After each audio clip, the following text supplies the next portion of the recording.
I've got an idea this morning. Tell me what you think by leaving a comment. But I want to see how much I can strain a metaphor. And I've strained a few.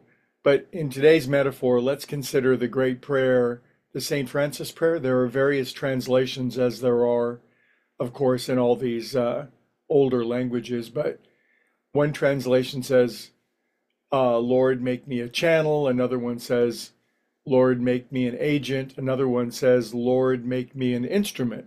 So various ways of thinking about ourselves, I suppose. But I have a fourth way today. And absurd though it might be, just bear with me.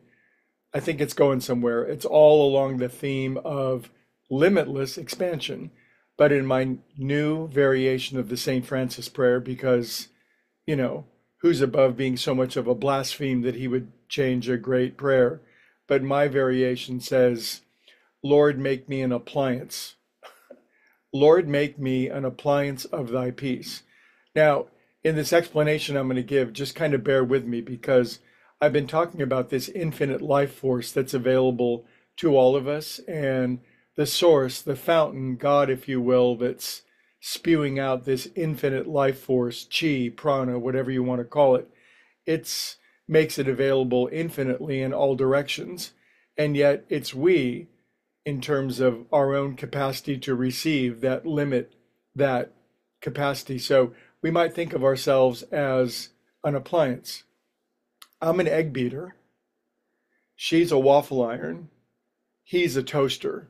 Okay, so we are not the electricity. Our physical bodies are powered by this infinite cosmic electricity, prana. Prana means life force in yoga. Prana is the combination of two smaller words. It means always moving. Prana, life force, always moving. When you think about the way electricity works through a wire, and electricity is impossibly complex. Even electricians don't really understand electricity. They understand how to work with it, but they have no idea really why it works. They just know how it works. And once we discovered how it works, we could begin to build more and more complex machines that could be powered by electricity. So since we're all seeking more and more expansion, more power, more capacity, each and every one of us is an appliance to a particular degree. And once we've shaped ourselves into a particular sort of appliance, then there's a certain limitation that we've sort of cooked into ourselves. A waffle iron makes waffles. A coffee maker makes coffee. A toaster oven makes toast, maybe pizza. But if we think of ourselves in that way, this is why that once our personality and our physicality is shaped, that's pretty much what we're going to stay our whole lives. Our karma has been set into place, our capacity. This is why the pickpocket continues to pickpocket. This is why the hopeless alcoholic continues to drink. This is why the abuser continues to abuse. That's the way their appliance is shaped. That's what it's designed to do. That's how many watts and that's how many amps it has.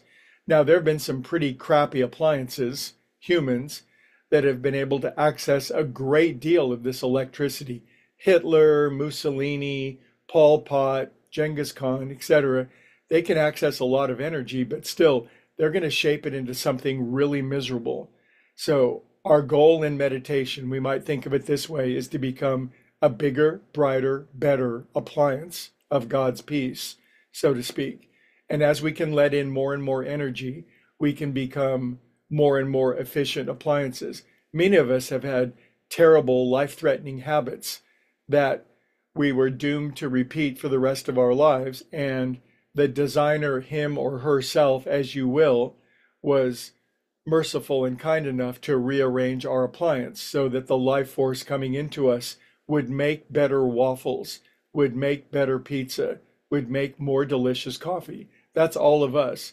Do you think I've strained this metaphor enough? But I kind of like it.